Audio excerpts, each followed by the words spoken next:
Bonjour à tous pour ce débrief aujourd'hui. À cause de l'actualité, malheureusement un avion indien est sorti de piste et il y a eu plusieurs dizaines de victimes ces derniers jours. Je suis passé sur CTV News il y a 2 jours à ce propos. Bien à cause de l'actualité, j'ai décidé de vous présenter un cas qui est arrivé dans la Marine nationale qui heureusement n'a pas fait de victimes en 2007. Suite aux commentaires qui m'a été laissé sur une de mes vidéos, on m'a demandé de jeter un œil à ce rapport BEADR. Je l'ai fait, 22 janvier 2007.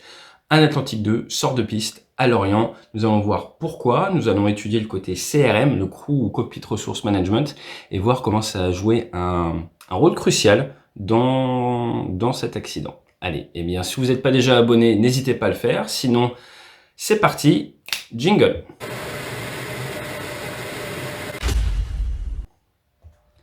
On attaque directement, 22 janvier 2007, un Atlantique 2, ATL2, qu'est-ce que c'est? Ce sont des avions de patrouille maritime, ils font également un petit peu des fois de surveillance maritime, mais également du renseignement, et depuis moins de temps, ils tirent également des bombes de 250 kg, donc une vraie capacité à la fois de renseignement et d'action, de bombardement, dans le Golfe ou alors en Afrique. On n'est pas là pour ça aujourd'hui. Aujourd'hui, nous sommes là pour essayer de comprendre ce qui s'est passé et le plan va être très simple. Dans un premier temps, nous allons regarder ce que nous dit le BEAD. Ensuite, je vais vous expliquer un petit peu ce qu'il faut savoir pour pouvoir comprendre les conclusions de l'enquête et nous allons voir vraiment dans le détail pourquoi est-ce que cet avion est sorti de piste et quelles sont les recommandations et comment vous, en tant que pilote de votre propre aéronef ou même en tant que pilote d'aviation légère, vous pouvez apprendre quelque chose de cet accident. C'est parti. Donc, l'accident a lieu à Lorient, à Len Biway. Alors, hop là, je vous montre. Ça, c'est la base de l'aéroport de Lorient-Bretagne Sud. Il y a des vols qui ont lieu à cet endroit-là. Et vous voyez, vous avez Lorient ici avec le fameux Bagad. Et la piste 07 en question, c'est celle-ci. 07 pour un cap 075, orienté face à l'est. Ils se sont posés avec leur Atlantique 2 par ici. Et ils sont sortis de piste à peu près par là. Donc voilà pour ça. Qu'est-ce qu'il faut savoir? Donc c'est un vol d'entraînement. On va regarder tout de suite, tac tac tac, le bon chapitre. Vous allez voir. C'est un vol d'entraînement qui a pour spécificité d'avoir beaucoup de personnes dans le cockpit. Hein, c'est un Atlantique 2. Donc vous avez le commandant d'aéronef qui est pilote monitoring à gauche, le pilote flying à droite. Vous avez un mécanicien en formation au milieu, le moniteur du mécanicien qui est à gauche, un membre d'équipage dans la fonction ici et un autre mécanicien derrière. Vous voyez, il y a beaucoup de monde dans le cockpit. Au cours d'une séance d'instruction en tour de piste, sur la piste 07, que nous avons vu précédemment, un exercice de prise de terrain en U suivi d'un posé-décollé est entrepris. Traduction, prise de terrain en U, vous avez la piste qui est là, comme ça, hop, on va dire, vous avez la piste qui est là, vous arrivez et vous allez faire un U. Et pourquoi vous faites un U? Parce que, arrivant à travers le seuil de piste, on vient vous mettre les deux hélices en transparence, ce qui veut dire qu'en fait vos hélices ne créent plus de traction, c'est comme si vous étiez en panne moteur. Vous allez devoir gérer votre énergie, gérer votre trajectoire pour venir vous poser en toute sécurité. Donc c'est un entraînement de maniabilité pour l'avion. Lors de la finale, le pilote en fonction, en place droite, qui était à l'entraînement sur un nouveau type de procédure, estime être trop haut et trop rapide. L'avion touche la piste après les marques d'atterrissage, donc trop long, à peu près 240 mètres trop long. La procédure de poser-décoller est appliquée, donc poser-décoller ou touch and go. Vous arrivez, vous posez, vous roulez un peu et vous repartez. Ça vous permet d'aller refaire d'autres exercices. Donc est appliqué, les aérofreins sont rentrés, les compensateurs de commande de vol sont remis au neutre, donc le fameux trim c'est remis au neutre, et les volets actionnés vers 15. Donc pourquoi ça c'est important? Parce que vous avez des volets, des dispositifs d'hypersustentation qui sont sortis à 35 pour se poser, pour bien freiner l'avion et vous donner une bonne maniabilité à basse vitesse. Pour redécoller, on ne veut pas 35 degrés de volet, on en veut 15, même si 25 ça pourrait marcher aussi, de manière à ne pas faire autant de traînées.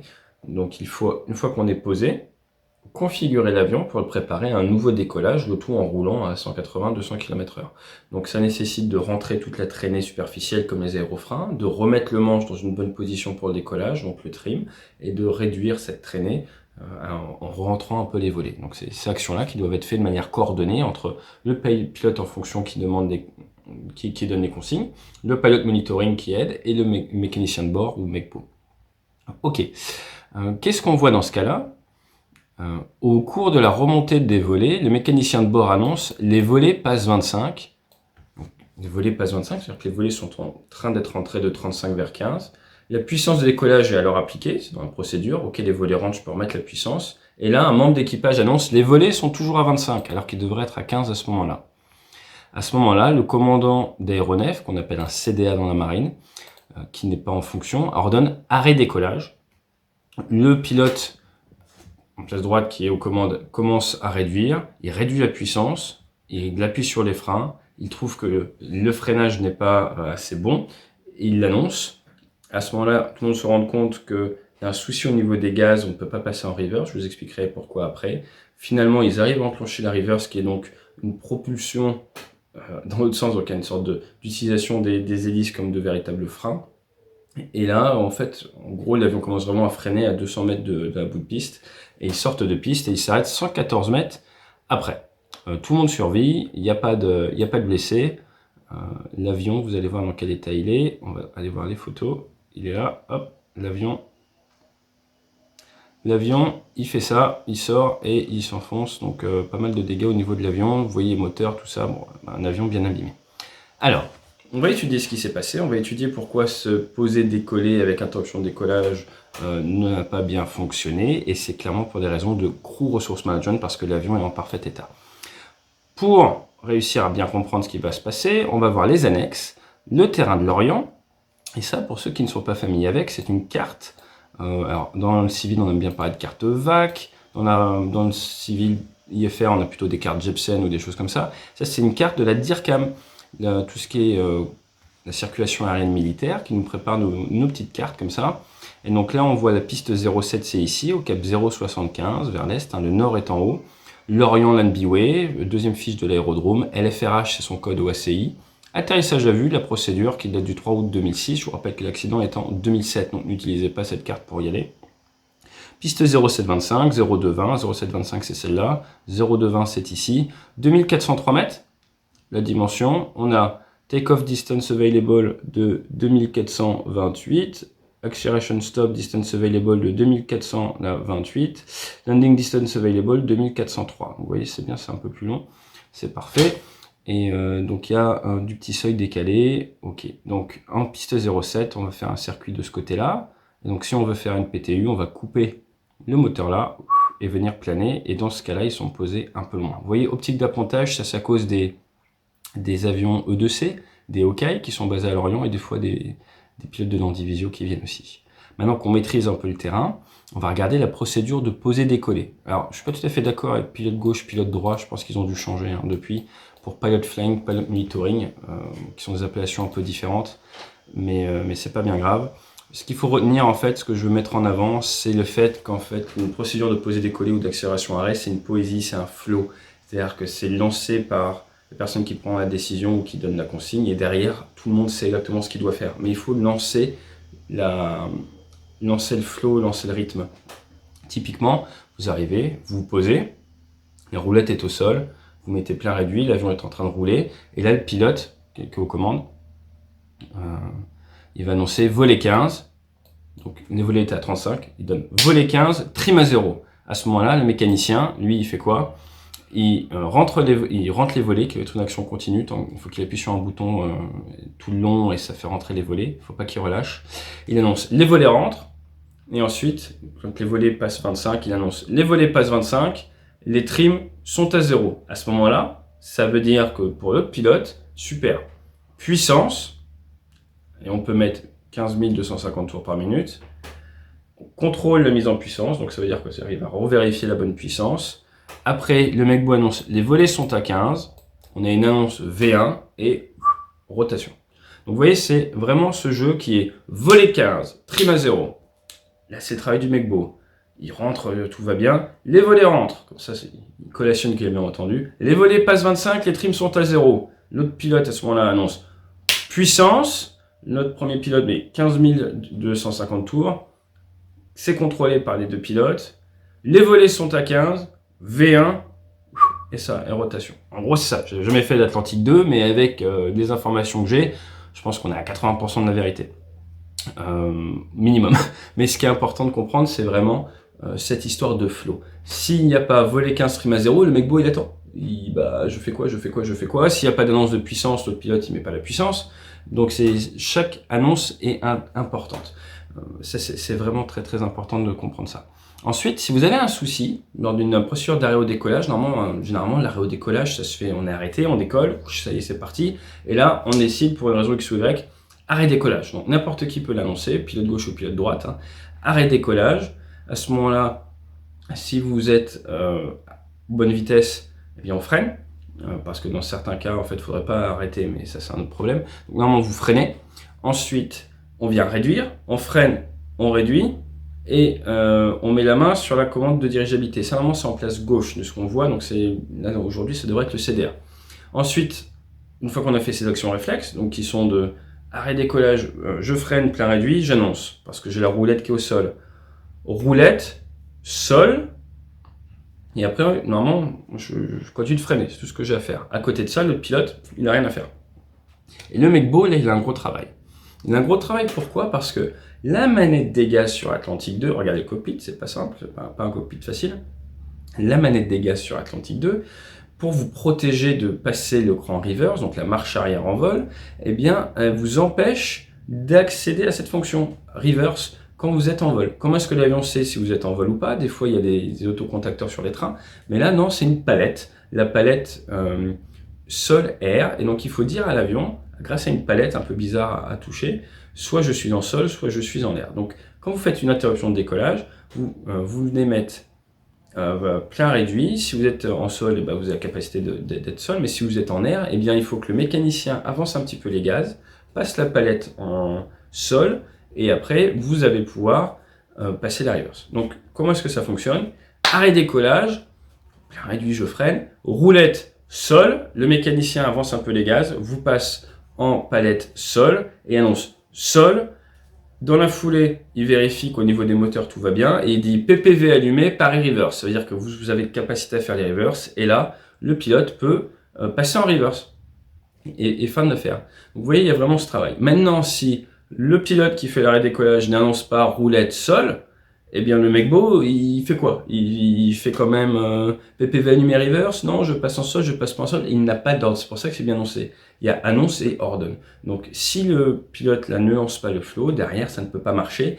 Et pour vous expliquer ça de manière assez explicite pour les vacances, voilà, vous devez faire du kite, vous êtes prêt, on vous a briefé sur une position, vous êtes prêt à partir, et là, eh bien, vous êtes tout prêt, vous êtes à fond, et il se passe ça.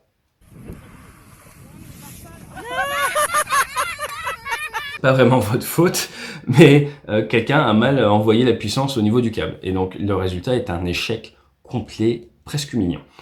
C'est pas grave, on continue. Donc maintenant, on maîtrise l'arrêt décollage, on maîtrise le paré décollé, enfin le posé décollé, et on connaît un peu le terrain. Donc on va pouvoir aller voir un petit peu ce qui s'est passé vraiment en détail. Donc, on voit que l'avion est sorti de piste, on en a parlé. L'équipage était qualifié. Le point intéressant à noter, c'est quoi? C'est un chef de bord a été prévu, ça doit être le commandant de la flottille jusqu'à 11h. Et là, il n'a pas pu se rendre disponible. Donc, un nouveau chef de bord a été envoyé à midi pour un décollage à 14h48. À partir de là, eh bien, il y a eu un changement. Ça, ce qu'il faut bien comprendre, c'est que des changements de dernière minute, c'est assez classique dans l'armée et c'est nécessaire pour des besoins opérationnels. Néanmoins, c'est très bien quand vous êtes un équipage pur opérationnel. Et il faut le faire. Ça fait partie du métier, il faut savoir partir sur alerte ou autre. Quand vous avez un équipage qui est en formation, il faut savoir se prendre des marges différentes et faire de l'instruction. De l'instruction et de l'opérationnel, du départ sur alerte n'est pas la même chose. Vous partez pas sur alerte faire la guerre avec des personnes en instruction. Ça ne marchera pas, c'est dangereux. Ça peut marcher, mais ça risque de mal se passer un moment. Donc dans ce cas-là, comme c'est expliqué dans le rapport, l'équipage, le CDA, n'a pas vraiment le temps de briefer. Ils ont briefé dans le cockpit directement. Ils n'ont pas briefé tranquillement au sol. Au niveau de l'équipage, on a le chef de bord. Nous avons deux pilotes qui sont là pour faire une formation sur l'utilisation de nouvelles procédures en rapport avec les calages. Et nous avons un mécanicien de bord qui lui aussi est en formation avec son instructeur. Donc nous avons ce qu'on peut appeler une situation de double instruction. Le pilote qui est là en train de faire de l'instruction et également le mécanicien qui est là en train de faire de l'instruction. Donc c'est forcément des cockpits assez... pas accidentogènes, mais dans lesquels la charge de travail va être assez élevée et les capacités de chacun seront peut-être impactées par cette notion par cette notion de formation. Ok, donc, on a parlé de la description des événements, on va venir voir un petit peu dans le détail ce qui se passe. Donc c'était un vol où ils ont décollé, ils devaient faire un circuit normal, un circuit d'atterrissage. Derrière, ils devaient faire un circuit basse hauteur et ensuite finir par un circuit avec une panne. Donc là, ils ont simulé la double panne moteur.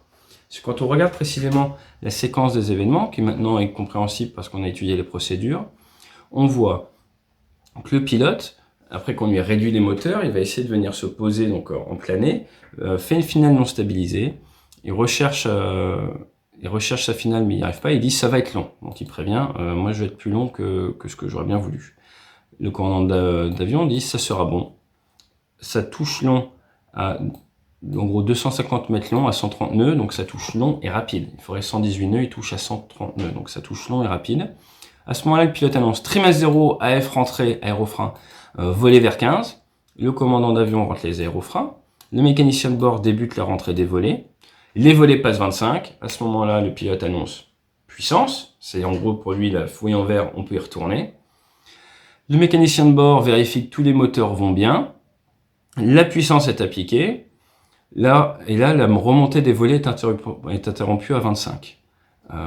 L'instructeur et mécanicien et le mécanicien en cockpit s'en rendent compte. Et là, le mécanicien en cockpit annonce les volets sont toujours à 25. À ce moment-là, il reste 835 mètres de piste et ils sont déjà à 105 nœuds. Le commandant de bord annonce dans la foulée, voilà, arrêt décollage. Ils sont à 110 nœuds, 809 mètres restants. Le pilote dans la foulée place les leviers de puissance vers l'arrière, il ne peut pas passer des reverse à cause du cran dont on a parlé, et actionne les freins. Sauf que il a 110 nœuds, il faut qu'à ce moment-là il est plutôt à 115 nœuds, avec un vecteur vitesse en grosse accélération, et il n'est pas du tout dans le bilan énergétique dans lequel il est habitué de freiner d'habitude. Donc il a l'impression que ça freine pas, alors que ça freine. Ça fonctionne, c'est juste que la capacité de freinage n'est pas la même que quand on se pose normalement après l'impact et avec l'application des reverse. Donc là, il dit pas de frein, parce que lui, il est inquiété, il voit qu'il reste plus que 800 mètres de piste. Il annonce pas de frein, il rannonce pas de frein, et il n'arrive pas. Le mécanicien de bord essaye de passer l'air sol sur sol, mais il n'y arrive pas. On va voir pourquoi après. Finalement, c'est le mécanicien instructeur qui passe la palette sur sol, ce qui permet enfin au pilote de passer en reverse. Il aura fallu 9 secondes. Et là, le commandant d'aéronef annonce Wallaby Hotel, qui est leur indicatif. Wallaby, c'est l'indicatif de cette flottille. Hotel, c'est en rapport à l'équipage. On sort de piste. Et là, le pilote annonce position de crash pour tout le monde. Commande la sortie des aérofreins. Et ils ressortent les aérofreins. Donc là, c'est très très intéressant. Et on fait une sortie de piste à plus de 70 nœuds. Qu'est-ce qui s'est passé ? Quelles sont les possibilités ? Vous allez me dire, c'est peut-être météo, c'est peut-être technique, c'est peut-être humain. Eh bien, le BEAD répond pour nous. Météo, c'est rejeté. Ok. Dysfonctionnement de la chaîne des volets de courbure, c'est rejeté. Ils fonctionnent, ils sont arrêtés, mais c'est pas parce qu'il y avait une panne. Inefficacité de freinage, c'est rejeté. Les freins marchent. Dysfonctionnement de la cinématique au placement de levier de puissance, donc c'est rejeté. Les reverse marchent aussi. L'hypothèse selon laquelle la préparation de vol n'a pas permis à l'équipage de réagir à l'événement conformément à un canevas préétabli est certaine. Boum! Alors là, ça fait mal. C'est quoi? Préparation de vol. Et oui, préparation de vol. Je vous ai dit que le pilote le CDA a été prévenu 2h40 avant le décollage. Du coup, ils n'ont pas pu faire un briefing comme normalement on les réalise. Et ils ont fait un briefing directement dans l'avion. Le poser long. Le fait qu'il soit arrivé long et rapide, ça a également concouru de manière certaine à la sortie de piste. Décision du commandant d'aéronef de poursuivre le posé décollé. Effectivement, c'est forcément un cas central. On a le mécanicien de bord initialement qui a des doutes, qui les exprime. Ensuite, derrière, on a le pilote lui-même, le pilote aux fonctions, qui dit qu'il va être trop long, qui verbalise ses doutes, qui sont balayés par le CDA qui dit que c'est bon, que ça passe. Donc forcément, le BEAD écrit que l'hypothèse selon laquelle la décision du CDA de poursuivre l'exercice malgré des paramètres de vol défavorables a concouru aux causes de l'événement est certaine, oui. À partir de là, la question peut se poser, quelle est la fenêtre de prise de décision dans la ligne ou dans la plupart, dans beaucoup d'avions, on a une sorte de fenêtre à 1000 pieds, une fenêtre à 500 pieds, une fenêtre au seuil, dans laquelle on a certains paramètres en termes de vitesse, et là typiquement de plus 18 nœuds, c'est remise des gaz sur n'importe quel avion de ligne. Donc la question peut se poser de sur quoi est-ce que le CDA s'est appuyé pour prendre sa décision de poursuivre l'exercice? Est-ce qu'il existait des paramètres dans lesquels il faut être pour pouvoir poursuivre? Et apparemment non, puisque ça sera une recommandation plus tard du BEAD. Donc un point intéressant d'apprentissage pour toute la communauté à ce moment-là. Interruption de rentrée des volets, clairement c'est un petit peu long, mais ce qui ressort de l'enquête, c'est que l'hypothèse du relâchement inconscient de la pression sur la commande des volets par le mécanicien est probable. L'hypothèse de la fragilité de la routine liée à la rentrée des volets est probable. Donc pas beaucoup d'expérience de la part du mécanicien. Un point que j'ai pas réussi à trouver dans le rapport, mais que je pense qu'il mériterait également d'être creusé, c'est le degré d'inconfort ou de confort, ça dépend comment vous voulez le voir, du mecbo. Il voit bien, il sent bien, on sent la tension à ce moment-là, que le posé est long, qu'on n'est pas dans une situation classique, qu'on est dans une situation un peu moins sereine que d'habitude. C'est justement dans ces cas-là qu'il faut être encore plus attentif à bien faire son travail, à bien faire sa part. Et je me demande en quelle mesure, et là c'est purement spéculation et auto-questionnement, son attention n'a pas été attirée peut-être même vers l'extérieur, regarder un petit peu ce qui se passait ou impressionné par la bande restante qui n'était pas si longue que ça. Et du coup, si ça ne l'a pas déconcentré d'une certaine manière. Donc là, forcément, dans ces cas-là, eh bien, ça il faut vraiment revenir aux bases, bien faire sa tâche, parce que clairement, c'est à cause, c'est une des cas, c'est une des causes de l'accident, c'est le fait que les volets n'aient pas poursuivi leur remontée. Absence de transfert de commande après l'interruption de décollage. Ça, c'est très intéressant. Le CDA a annoncé l'arrêt de décollage, mais il n'a pas repris les commandes, ni effectué les annonces roulette et sol comme le prévoit la procédure. Normalement, roulette et sol, ça vient à gauche. Donc là, on est vraiment resté dans un cas vague où il a annoncé sans vraiment faire jusqu'au bout. Alors là, ça a été vraiment une désorganisation complète. Le projet d'action de l'équipage a été désorganisé par l'absence de transfert des commandes au CDA et l'absence de mots-clés déclencheurs d'action. L'absence de transfert des commandes et l'absence de mots-clés contribuent de façon certaine à la sortie de piste. Oui, là c'est bien expliqué par le BEAD, c'est des mots-clés qui envoient vers des actions réflexes. Donc en fait, la procédure a été mal appliquée, il faut appeler un chat à chat.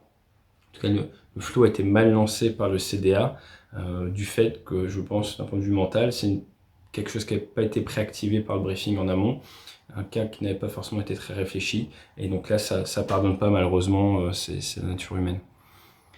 Pour ce qui est d'utilisation inappropriée de la palette air-sol, c'est très intéressant. On voit en fait que le mécanicien en formation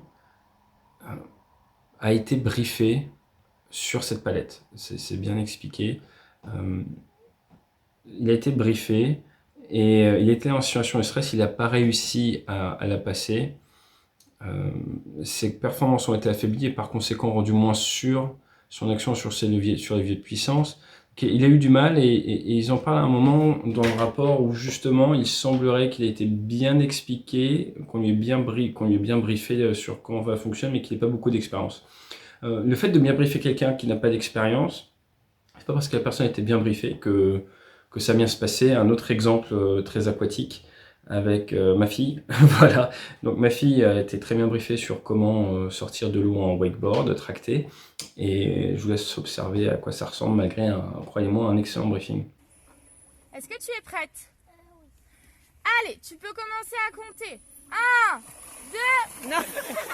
Voilà, donc ce n'est pas parce qu'on a été bien briefé, quand on n'a pas d'expérience, on n'a pas d'expérience, donc il faut de la pratique. C'est pour ça que les simulateurs sont importants, c'est pour ça également que la pratique en temps réel doit être faite. En fait, on se rend compte de l'importance de l'expérience qu'une fois qu'on en a. Et donc c'est vraiment très important dans la formation d'amener les gens à un certain niveau de pratique.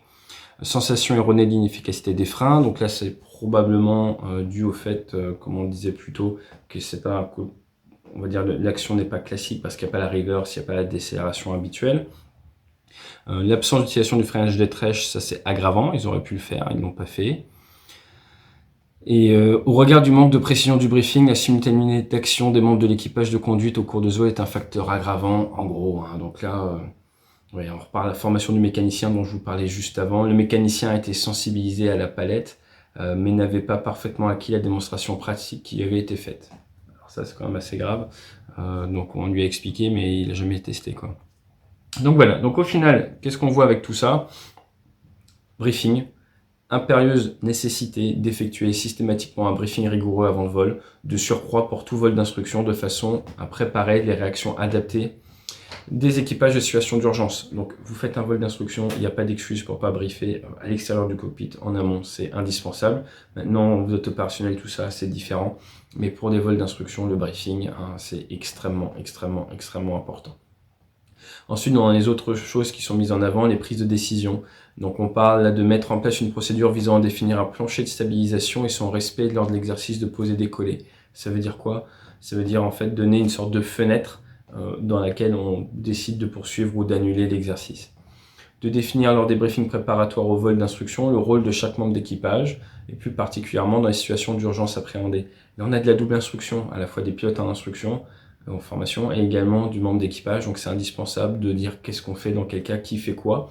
Dans la même mesure, quand vous volez avec 2 commandants de bord, dont un doit assumer la fonction de copilote, c'est important de crever l'abcès et de parler de ces points-là aussi, parce que chacun peut avoir une sensibilité différente ou être habitué à faire une tâche différente de fait de sa fonction, parce que d'habitude il est à gauche par exemple. Donc tout ça pour enfoncer le clou sur le CRM, le Cockpit Resource Management, dire que c'est extrêmement important, qu'il faut que tout le monde y soit formé. Et donc suite à ça, je pense qu'ils ont remis une grosse dose de CRM, que tout le monde y soit formé et que ce soit des notions qui arrivent plus dans le militaire, sachant qu'au début, dans les années 2000, tout ça, c'était pas forcément très présent. Maintenant, tout le monde est formé au CRM. Donc instruction CRM, instruction des mécaniciens également, que ça soit un peu plus fait en amont, un peu mieux effectué également. Et voilà. Donc au final, l'autre point qui est intéressant, c'est que les études, les tests d'alcoolémie et de glycémie n'ont pas pu être faits pour des histoires de procédures qui ont été mal faites. Et ça, c'est plus que dommageable. Moi personnellement, ça me choque un peu. Donc voilà. Donc au final, qu'est-ce qu'on a vu? On a vu que les sorties de piste, eh bien, Rafale, Cergy, A340 Air France à Toronto, ça existe, ça arrive. Cette année, il y en a eu plusieurs en Inde, à Istanbul, ça peut arriver. C'est rarement, même quasi jamais, le fait d'un seul facteur. Ça va être météo, humain et généralement, prise de décision. Pourquoi? Parce que pourquoi est-ce que vous sortez de piste? Parce que vous avez trop d'énergie. Donc là, comme vous voulez, vous avez tapé trop loin, vous avez trop de vent arrière, vous avez trop de vitesse au moment du toucher. Donc ça s'anticipe au niveau des fenêtres de décision, la fenêtre à 1000 pieds, la fenêtre à 500 pieds, la fenêtre au niveau du toucher. Et après, avoir également visualisé cette fenêtre de j'ai combien de pistes restantes, qu'est-ce que je fais?